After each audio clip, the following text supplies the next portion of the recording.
Welcome to Getting Started with Phys Doc. I'm going to show you some basics on what you'll need to know to get started. Before you get started, there are a few things that you have to keep in mind that you will need to even be able to get into the system, which is our EMR, called CPSI, in order to put in orders or document. First, you would need to know your Windows login. Every employee and physician has a Windows login. So if you do not know that, you will need to find that out first. You will need to know the login and the password. If you have forgotten your Windows password, please let Andy Pertwee know. He's our IT department director, and he can reset Windows passwords. So if you can't remember your Windows password, please let him know, and he will be glad to reset it.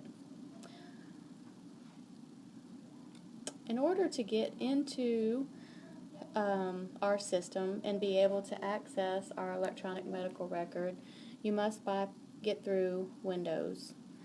If you have Dragon set up, the Dragon setup unit is based on the Windows login. So again, you'll need to know that Windows login. Once you're into the system, you would choose the CPSI clientware option, which is the blue starburst, right up under the tree on your desktop or on our computers on wheels, our mobile units. All of these icons that you see here are familiar to all of our computers within Cypress Point. In order to get into Clientware 5, which is where you will do your physician documentation, or Phys Doc for short, you will need to remember your user ID and your password for this. Before you can get through to Clientware 5, remember to select that from that drop-down box that you just saw before you click Connect. Once you do that, you're in.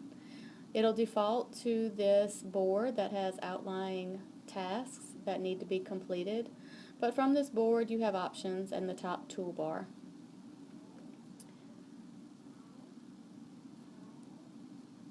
If you want to place an order or you want to document within Phys Doc, you must know your passphrase. If you can't remember your passphrase before you get started, you'll need to go ahead and change that before you go ahead and put all that work into ordering or documenting.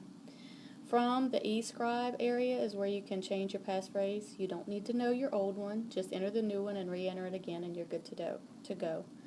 Once you've went through Windows and into ChartLink 5, and you know your passphrase, you're ready to start.